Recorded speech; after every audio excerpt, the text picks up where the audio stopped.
নমস্কার, আমি মৌ। আজ আমি আপনাদের যে দুটি গল্প পাঠ করে শোনাবো সে দুটি পল্লী কবি জসীমউদ্দিনের লেখা দারুণ মজার গল্প ঘুঘু দেখেছ ফাঁদ দেখনি এবং বোকা সাথী। আশা করি গল্প দুটি আপনাদের ভালো লাগবে। যদি আমার গল্প পাঠ আপনাদের একটুও ভালো লেগে থাকে তাহলে অবশ্যই আমার গল্প পাঠের সঙ্গে থাকবেন। ধন্যবাদ। শুরু করছি আমার আজকের গল্প পাঠ। পল্লী কবি জসীমউদ্দিনের লেখা দুটি দারুণ মজার গল্প ঘুঘু দেখেছ ফাঁদ দেখনি এবং বোকা সাথী। শুরু করছি আমার প্রথম গল্প পাঠ, ঘুঘু দেখেছ ফাঁদ দেখনি। বাপ মরে গিয়েছে। ঘুঘু আর ফাঁদ দুই ভাই। কি একটা কাজে দুই ভাইয়ের লাগলো মারামারি। ফাঁদ রেগে বলল, তুই ঘুঘু দেখেছিস কিন্তু ফাঁদ দেখিস নাই। ঘুঘু রাগ করে বাড়ি হতে পালিয়ে গেল। বিদেশে গিয়ে সে এ বাড়ি সে বাড়ি কত বাড়ি ঘুরল। সবাইকে বলল, আমি ধান নিড়াইতে পারি, পাট কাটতে পারি, গরুর হেফাজত করতে পারি। কিন্তু কার চাকর কে রাখে? দেশে বড় আকাল। অবশেষে ঘুঘু গিয়ে উপস্থিত হলো কৃপণ মোল্লার বাড়ি। কৃপণ মোল্লা চাকর রেখে খেতে দেয় না, খেতে দিলেও তার বেতন দেয় না, তাই কেউই তার বাড়িতে চাকর থাকে না। ঘুঘুকে দেখে কৃপণ মোল্লা বলল, আমার বাড়িতে যদি থাকতে চাও তবে প্রতিদিন 3 পাখি করে জমি চাষ করতে হবে, বেগুন ক্ষেত সাফ করতে হবে, আর যখন যে কাজ করতে বলবো তাই করতে হবে। তেঁতুল পাতায় যতটা ভাত ধরে তাই খেতে দিব, উহার বেশি চাইলে দিব না। মাসে 8 আনা করে বেতন দিব, উহাতে রাজি হলে আমার বাড়ি থাকতে পারো। আর কোথাও কাজ যখন জোটে না, ঘুঘু তাতেই রাজি হলো। কৃপণ মোল্লা বলল, আমার আরও একটি শর্ত আছে। আমার কাজ ছেড়ে যেতে পারবে না, কাজ ছেড়ে গেলে তোমার নাক কেটে নিব। ঘুঘু বলল, আমি এই শর্তেও রাজি আছি। কৃপণ মোল্লা পাকা লোক। সে গ্রামের লোকজন ডেকে সমস্ত শর্ত একটি কলা পাতায় লিখে নিল। 3 পাখি জমি চাষ করতে ঘুঘুর প্রায় দুপুর গড়িয়ে গেল। তারপর স্নান করে খেতে আসলো। কৃপণ মোল্লার বউ বলল, তেঁতুল পাতা নিয়ে আসো। ঘুঘু একটি তেঁতুল পাতা এনে সামনে বিছিয়ে খেতে বসলো। তেঁতুল পাতায় আর কয়টি বা ভাত ধরে? একে তো সারা দিনের হাড় ভাঙা পরিশ্রম, এমন ক্ষুধা পেয়েছে যে সমস্ত দুনিয়া গিলে খেলেও পেট ভরবে না। সেই তেঁতুল পাতার উপরে 4টি ভাত মুখে দিয়ে ঘুঘু কৃপণ মোল্লার বউকে কাকুতি মিনতি করল, আর কয়টি ভাত দিন। কৃপণ মোল্লা সাথে সাথেই তার কলা পাতায় লেখা শর্তগুলি পড়ে শুনিয়ে দিল। বেচারা ঘুঘু আস্তে আস্তে উঠে বেগুন ক্ষেত সাফ করতে গেল। রাতে আবার সেই তেঁতুল পাতায় বাড়া ভাত, সারাদিনের হাড় ভাঙা খাটুনি। 3-4 দিনেই ঘুঘু একেবারে আধমরা হয়ে গেল। তখন চাকরি না ছাড়লে জীবন যায় যায় অবস্থা। কিন্তু যখনই কৃপণ মোল্লার কাছে চাকরি ছাড়ার কথা বলেছে তখনই সে তার নাকটা কেটে ফেলল। ন্যাকড়া দিয়ে কোনো রকমে নাক বেঁধে ঘুঘু দেশে ফিরল। তার ভাই ফাঁদ জিজ্ঞাসা করল, কিরে, তোর নাকটা কাটা কেন? ঘুঘু কেঁদে সমস্ত ঘটনা খুলে বলল। শুনে ফাঁদ বলল, ভাই তুমি বাড়ি থাকো, আমি যাব কৃপণ মোল্লার বাড়ি চাকরি করতে। ঘুঘু কত বারণ করল, ফাঁদ তা কানেও নিল না। সে বলল, কৃপণ মোল্লা ঘুঘু দেখেছে কিন্তু ফাঁদ দেখে নাই, আমি তাকে ফাঁদ দেখিয়ে আসতেছি। হ্যাঁ। ফাঁদ গিয়ে কৃপণ মোল্লার বাড়িতে উপস্থিত। জিজ্ঞাসা করল, আপনারা কোনো চাকর রাখবেন? কৃপণ মোল্লা বলল, আমার একজন চাকর ছিল, সে অল্প কয়দিন হয় চলে গেছে। তা তুমি যদি থাকতেই চাও তবে আমার কয়েকটি শর্ত আছে, তা যদি মেনে নাও তবেই তোমাকে রাখতে পারি। ফাঁদ জিজ্ঞাসা করল, কি কি শর্ত? কৃপণ মোল্লা কলার পাতায় লেখা আগের চাকরের শর্তগুলি তাকে পড়ে শোনালো। প্রতিদিন 3 পাখি করে জমি চষিতে হবে, বেগুন ক্ষেত সাফ করতে হবে, আর যখন যে কাজ বলবো তা করতে হবে। তেঁতুল পাতায় করে ভাত দিব, মাসে 8 আনা মানে 50 পয়সা করে বেতন। চাকরি ছেড়ে গেলে নাক কেটে রাখবো। ফাঁদ সমস্ত শর্ত মেনে নিয়ে বলল, আমারও একটি শর্ত আছে, আমাকে চাকরি হতে বরখাস্ত করতে পারবেন না। বরখাস্ত করলে আমি আপনার নাক কেটে নিব। কৃপণ মোল্লা বলল, বেশ, তাতেই আমি রাজি। সে পাড়ার আরও 10 জনকে ডেকে সাক্ষী মেনে আর একটা কলাপাতায় সমস্ত শর্ত লিখে নিল। সকালে ফাঁদ চলল খেতে লাঙল চষিতে। সে 3 পাখি জমির এদিক হতে ওদিকে দিল 1 রেখ, আর ওদিক হতে এদিক দিল 1 রেখ। এইভাবে সমস্ত জমিতে 3-4টি রেখ দিয়ে গরু বাছুর নিয়ে বেলা 10টা না বাজতেই বাড়ি ফিরে আসলো।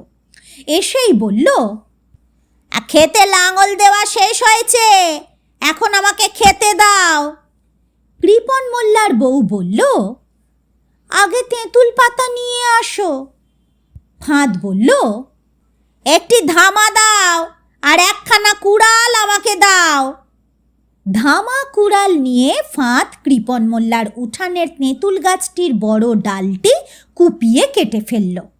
কৃপণ মোল্লার বউ চেঁচাতে লাগলো, করো কি, করো কি, সমস্ত গাছটা তুমি কেটে ফেললে। কার কথা কে শোনে।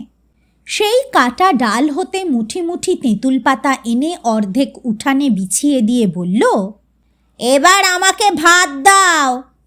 কৃপণ মোল্লার বউ সামান্য কয়টি ভাত একটি তেঁতুল পাতার উপর দিতে যাচ্ছিল।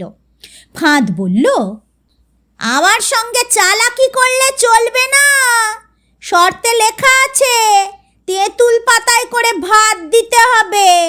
কয়টা তেঁতুল পাতায় করে ভাত দিতে হবে তা লেখা নাই। সুতরাং তোমাদের উঠানে যতগুলি তেঁতুল পাতা বিছিয়েছি তার সবগুলি ভরে ভাত দিতে হবে। কৃপণ মোল্লা তার ভাঙা চশমা জোড়া নিয়ে সেই কলার পাতায় লেখা শর্তগুলি বহুক্ষণ পরীক্ষা করল। ফাঁদ যা বলেছে তা সত্য। সে তখন বউকে বলল, দাও, হাঁড়িতে যত ভাত আছে তেঁতুল পাতার উপর বেড়ে দাও। একবার ভাত দেওয়া হলে ফাঁদ বলল, আরও ভাত এনে দাও, সমস্ত তেঁতুল পাতা ভাতে ঢাকে নাই। কৃপণ মোল্লার বউ কি আর করে, হাঁড়িতে যত ভাত ছিল সব এনে সেই তেঁতুল পাতায় ঢেলে দিল। ফাঁদ বলল, ইহাতে আমার পেট ভরবে না, আরও ভাত এনে দাও। আর ভাত হাঁড়িতে নাই। কৃপণ মোল্লা বলল, কাল তোমার জন্য আরও বেশি করে ভাত রান্না করব, আজ এগুলোই খাও। ফাঁদ কতক খেলো, কতক ছিটিয়ে ফেলল। তারপর ঢেকুর তুলতে তুলতে হাত মুখ ধুতে লাগলো। বিকাল হলে কৃপণ মোল্লা ফাঁদকে বলল বেগুন ক্ষেত সাফ করতে। ফাঁদ গিয়ে সব বেগুন গাছ কেটে ফেলল। কৃপণ মোল্লা হায় হায় করে মাথায় হাত দিয়ে বেগুন ক্ষেতের পাশে বসে পড়ল। ফাঁদকে বলল, ও ফাঁদ, তুই তো আমার সর্বনাশ করেছিস। ফাঁদ বলল, তুমি আমাকে সমস্ত বেগুন ক্ষেত সাফ করতে বলেছ। সমস্ত বেগুন গাছ না কাটিলে ক্ষেত সাফ হবে কেমন করে? তার পরদিন কৃপণ মোল্লা ফাঁদকে পাঠালো ধান ক্ষেত নিরাতে। ফাঁদ ক্ষেতের সমস্ত ধান গাছ কেটে ঘাসগুলি রেখে আসলো। সেদিন তাকে নদীতে পাঠালো জাল ফেলতে। জাল ফেলতে মানে নদীতে গিয়ে জাল দিয়ে মাছ ধরতে। ফাঁদ সেই কথাটার উল্টা ব্যাখ্যা করল। নদীতে গিয়ে সে কৃপণ মোল্লার এত হাউসের খেপলা জালটা ফেলে দিয়ে আসলো। কৃপণ মোল্লা নদীতে গিয়ে এত খোঁজাখুঁজি করলো, অত বড় নদী কোথায় জাল তলিয়ে গেছে, খুঁজে বের করতে পারল না। সেদিন সন্ধ্যাবেলা তার ছেলেটি ধুলো কাদা গায়ে মেখে নোংরা হয়েছিল। কৃপণ মোল্লা বলল, ফাঁদ, যাও তো ছেলেটাকে সাফ করে আনো। ফাঁদ তার ছেলেটিকে পুকুরের কাছে নিয়ে গিয়ে পানিতে চুবিয়ে ধোপার পাটে দিল ৩-৪ আছাড়। ছেলের হাত পা শরীর ফেটে গেল, সে চিৎকার করে কেঁদে উঠল। কৃপণ মোল্লা তাড়াতাড়ি ফাঁদের হাত হতে ছেলেকে ছাড়িয়ে নিয়ে তাকে বকতে লাগল। ফাঁদ বলল, আমাকে বকলে কি হবে, আপনি ছেলেকে সাফ করে আনতে বলেছেন, ধোপার পাটে না আছড়াইলে তাকে সাফ করব কিভাবে? রাত্রে কৃপণ মোল্লা আর তার বউ মনে মনে ফন্দি আঁটে কি করে এই চাকরকে বিদায় করা যায়, কিন্তু কোনো উপায় নাই। তাকে বরখাস্ত করলেই কলা পাতায় লেখা শর্তানুসারে সে কৃপণ মোল্লার নাক কেটে নিবে। পরদিন সকালে কৃপণ মোল্লা ফাঁদকে একটি বড় গাছ ফেড়ে চেলা করে, অর্থাৎ চিকন ও লম্বা কাঠের টুকরা বানাতে হুকুম করল। ফাঁদ গাছটি কেটে অনেকগুলো চেলা বানালো, তারপর চেলার বোঝা মাথায় করে বাড়ি ফিরল। কৃপণ মোল্লার বৃদ্ধ মা বারান্দায় বসে পান চিবাচ্ছিল।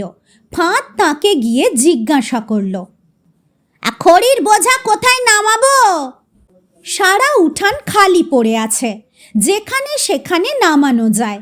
তবুও ফাঁদ এই সামান্য ব্যাপারটির জন্যে বুড়িকে জিজ্ঞাসা করায় বুড়ি ভীষণ রেগে গেল। সে বলল, বুঝতে পারো না কোথায় নামাতে হবে? আমার ঘাড়ে নামাও। যেই বলা অমনি ফাঁদ খড়ির বোঝা বুড়ির ঘাড়ের উপর ফেলে দিল।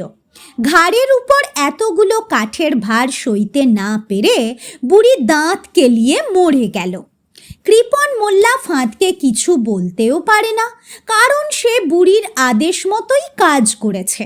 ফাঁদকে বাড়ি হতে তাড়িয়ে দিতে গেলেও সে তার নাক কেটে নিবে। ফাঁদকে নিয়া কি করা যায়?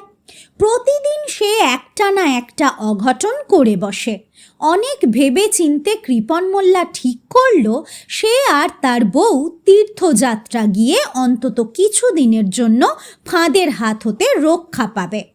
যাওয়ার সময় কৃপণ মোল্লা ফাঁদকে বলল, ফাঁদ, আমরা চললাম, তুই বাড়ি ঘর দেখিস।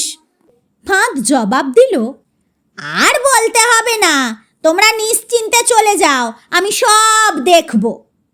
কৃপণ মোল্লা চলে গেল। ফাঁদ তার ভাই ঘুঘুকে ডেকে এনে বাড়ির সর্বেসর্বা হয়ে বসল। বাড়িতে আম, জাম, কাঁঠাল, সুপারি, নারিকেল, কত রকমের গাছ। দুই ভাই সেই সব গাছের ফল বিক্রি করে অনেক টাকা জমালো। তার মধ্যে গ্রামে আসলো সেটেলমেন্টের আমিন। ফাঁদ কৃপণ মোল্লার বাড়ি ঘর জমা জমি সকল নিজের নামে লিখিয়ে নিল। কিছুদিন পরে তীর্থ থেকে কৃপণ মোল্লা আর তার বউ দেশে ফিরল। ফাঁদ তাদের বাড়িতে ঢুকতে দিল না। সে বলল, এ বাড়ি তো আমাকে বেচে গিয়েছ, দেখো না গিয়ে সেটেলমেন্টের অফিসে, সেখানে বাড়ি আমার নামে লেখা হয়েছে। গচ্ছিত টাকা পয়সা যা ছিল তা কৃপণ মোল্লা তীর্থে গিয়ে খরচ করে এসেছে। ফাঁদের নামে মামলা করার টাকা পাবে কোথায়? আর মামলায় জিতলেই বা কি হবে? কলার পাতায় লেখা যে শর্তে সে ফাঁদের সঙ্গে আটকা পড়েছে, তাহা হতে কে তাকে রক্ষা করবে? কৃপণ মোল্লার বাড়িতে ফাঁদ আর ঘুঘু সুখে বাস করতে লাগলো। কৃপণ মোল্লার উপর কারো কোনো দয়া নাই, কারণ সে বিনা অপরাধে ঘুঘুর নাক কেটেছিল। সে গ্রামের কোনো মানুষের কোনো উপকার করে নাই বা কাউকেই কোনো দিন আধ পয়সাও দান করে নাই। শুরু করছি আমার দ্বিতীয় গল্প পাঠ, পল্লীকবি জসিমউদ্দিনের লেখা দারুণ মজার গল্প বোকা সাথী। এক ছিল নাপিত, তার সঙ্গে এক জোলার ছিল খুবই ভাব। নাপিত লোকের চুল দাড়ি কামিয়ে বেশি পয়সা উপার্জন করতে পারত না। জোলাও কাপড় বুনে বেশি পয়সা লাভ করতে পারে না।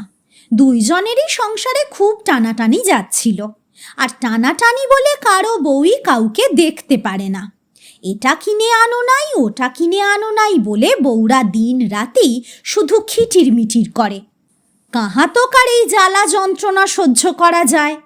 একদিন জোলা গিয়ে নাপিতকে বলে, বউয়ের জ্বালায় আর তো বাড়িতে টিকতে পারছি না। নাপিত জবাব দিল, ভাই রে, আমারও সেই একই কথা। দেখো না, আজ ঝাড়ুর বাড়ি দিয়ে আমার পিঠের ছাল আর রাখে নাই। জোলা জিজ্ঞাসা করে, আচ্ছা ভাই, এর কোনো বিহিত করা যায় না? নাপিত বলে, চল ভাই, আমরা দেশ ছেড়ে বিদেশে চলে যাই।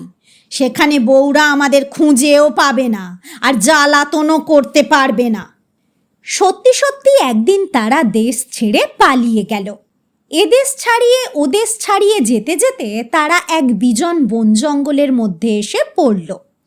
এমন সময় হালুম হালুম করে এক বাঘ এসে তাদের সামনে খাড়া। ভয়ে জোলা তো ঠিরঠির করে কাঁপছে।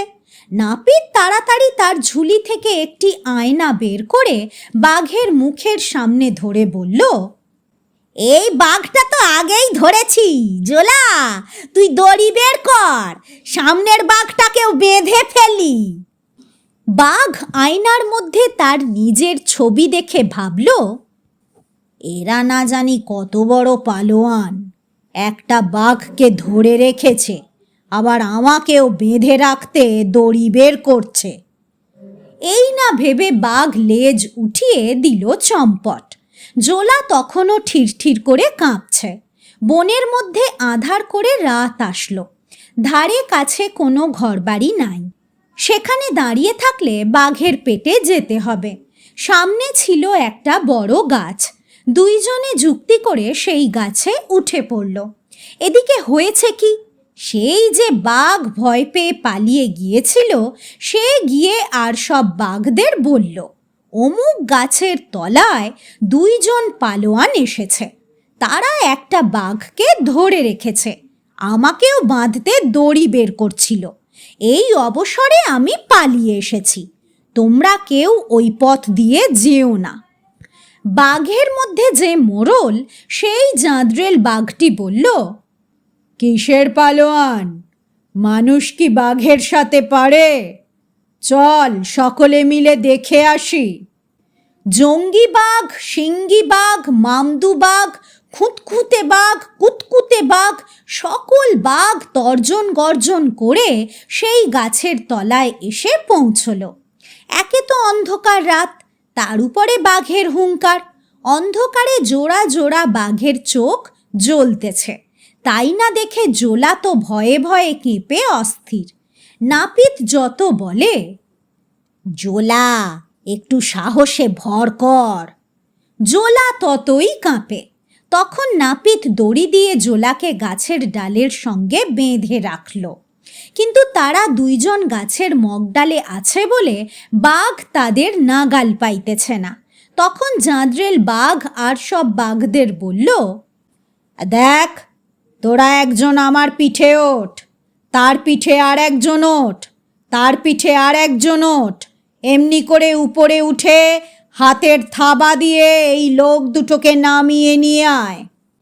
এইভাবে একজনের পিঠে আর একজন, তার পিঠে আর একজন করে যেই উপরের বাঘটি জোলাকে ছুঁতে যাবে, অমনি ভয়ে ঠিরঠির করে কাঁপতে কাঁপতে দড়ি সহ জোলা তো মাটিতে পড়ে গিয়েছে।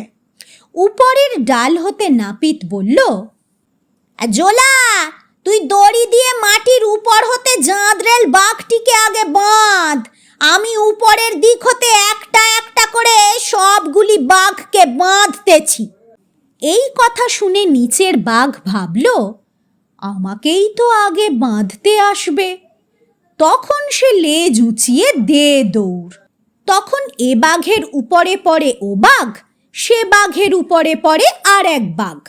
নাপিত উপর হতে বলে, জোলা, মজবুত করে বাঁধ, মজবুত করে বাঁধ, একটা বাঘও যেন পালাতে না পারে। সব বাঘই ততক্ষণে পালিয়ে সাফ। বাকি রাতটুকু কোনো রকমে কাটিয়ে পরদিন সকাল হলে জোলা আর নাপিত বন ছাড়িয়ে আর এক রাজার রাজ্যে এসে উপস্থিত হলো। রাজা রাজসভায় বসে আছেন। এমন সময় নাপিত জোলাকে সঙ্গে নিয়ে রাজার সামনে গিয়ে হাজির। সালাম মহারাজ। রাজা বললেন, কি চাও তোমরা? নাপিত বলল, আমরা দুইজনই বীর পালোয়ান, আপনার এখানে চাকরি চাই। রাজা বললেন, তোমরা কেমন বীর তা পরখ না করলে তো চাকরি দিতে পারি না। আমার রাজবাড়িতে আছে 10 জন কুস্তিগীর, তাদের যদি কুস্তিতে হারাতে পারো তবেই চাকরি মিলবে। নাপিত বলল, মহারাজের আশীর্বাদে নিশ্চয়ই তাদের হারিয়ে দিব। তখন রাজা কুস্তি পরখের একটি দিন স্থির করে দিলেন। নাপিত বলল, মহারাজ, কুস্তি দেখার জন্য তো কত লোক জমা হবে, মাঠের মধ্যে একখানা ঘর তৈরি করে দেন। যদি বৃষ্টি বাদল হয়, লোকজন সেখানে গিয়ে আশ্রয় নিবে। রাজার আদেশে মাঠের মধ্যে প্রকাণ্ড খড়ের ঘর তৈরি হলো। রাত্রে নাপিত চুপি চুপি গিয়ে তার খুর দিয়ে ঘরের সমস্ত বাঁধন কেটে দিল। প্রকাণ্ড খড়ের ঘর কোনো রকমে থামের উপর দাঁড়িয়ে রইল। পরদিন কুস্তি দেখতে হাজার হাজার লোক জমা হয়েছে। রাজা এসেছেন, রানী এসেছেন, মন্ত্রী কোটাল পাত্র মিত্র কেউই বাদ নাই। মাঠের মধ্যখানে রাজবাড়ির বড় বড় কুস্তিগিরেরা গায়ে মাটি মাখিয়ে লড়াইয়ের সমস্ত কায়দাগুলি ইস্তেমাল করছে। এমন সময় কুস্তিগিরের পোশাক পরে নাপিত আর জোলা মাঠের মধ্যখানে উপস্থিত। চারিদিকের লোকে তাদের দেখে হাততালি দিয়ে উঠল। নাপিত তখন জোলাকে সঙ্গে করে লাফিয়ে একবার এদিকে যায়, আবার ওদিকে যায়, আর ঘরের এক একখানা চালা ধরে টান দেয়। হুমড়ি খেয়ে ঘর পড়ে যায়।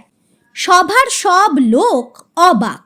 রাজবাড়ির কুস্তিগিরেরা ভাবে, হায় হায়, না জানি এরা কত বড় পালোয়ান, হাতের একটা ঝাঁকুনি দিয়ে এত বড় 8 চালা ঘরখানা ভেঙে ফেললো।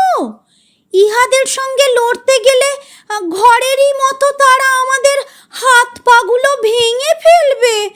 চল, আমরা পালিয়ে যাই।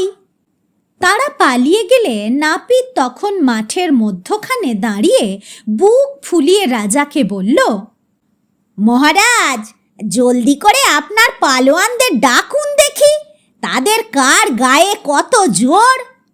কিন্তু কে কার সঙ্গে কুস্তি লড়ে? তারা তো আগেই পালিয়েছে। রাজা তখন নাপিত আর জোলাকে তাঁর রাজ্যের সেনাপতির পদে নিযুক্ত করলেন।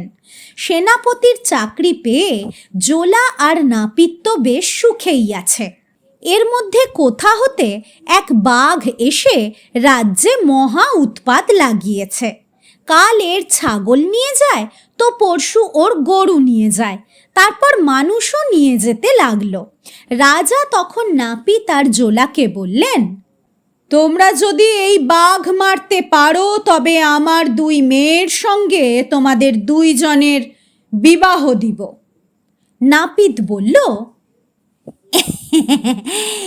এ আর এমন কঠিন কাজ কি?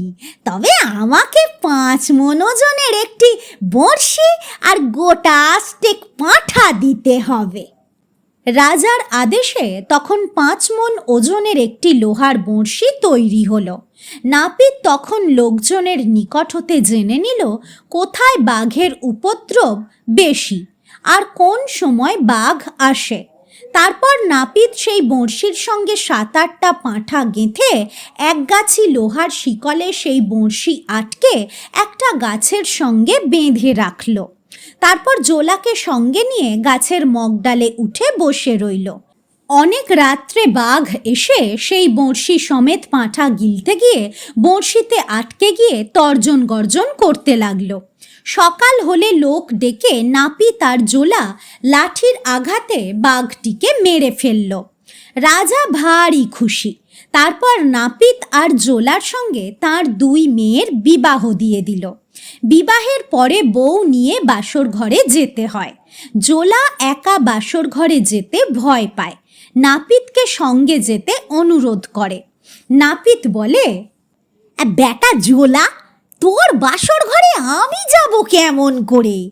আমাকেও তো আমার বউয়ের সঙ্গে ভিন্ন বাসর ঘরে যেতে হবে। তুই কোনো ভয় করিস না, খুব সাহসের সঙ্গে থাকবি। এই বলে জোলাকে বাসর ঘরের মধ্যে ঠেলে দিল। বাসর ঘরে গিয়ে জোলা এদিকে চায় ওদিকে চায়। আহা, কত ঝাড়, কত লণ্ঠন ঝিকিমিকি জ্বলতেছে, আর বিছানা ভরে কত রঙের ফুল। জোলা কোথায় বসিবে তাই ঠিক করতে পারে না। তখন অতি শরমে পাপোশখানার উপর কুচিমুচি হয়ে মানে জড়সড় হয়ে বসে জোলা ঘামতে লাগলো। কিছুক্ষণ বাদে হাতে পানের বাটা নিয়ে পায়ে সোনার নুপুর ঝুমুর ঝুমুর বাজিয়ে পঞ্চসখী সঙ্গে করে রাজকন্যা এসে উপস্থিত। জোলা তখন ভয়ে জড়সড়। সে মনে করল পৌরাণিক কালের কোনো প্রাণী যেন তাকে কাটতে এসেছে। সে তখন তাড়াতাড়ি উঠে রাজকন্যার পায়ে পড়ে বলল, আম্মা জান, আমার কোনো অপরাধ নাই, সকলই ওই নাপিত বেটার কারসাজি। রাজকন্যা সবই বুঝতে পারল। কথা রাজার কানেও গেল। রাজা তখন জোলা আর নাপিতকে তাড়িয়ে দিলেন। নাপিত রেগে বলে, বোকা জোলা, তোমার বোকামির জন্য অমন চাকরিটা তো গেলই, সেই সঙ্গে রাজকন্যাও গেল।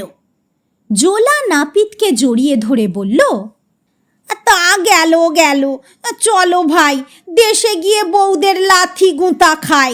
সে তো গা সওয়া হয়ে গেছে।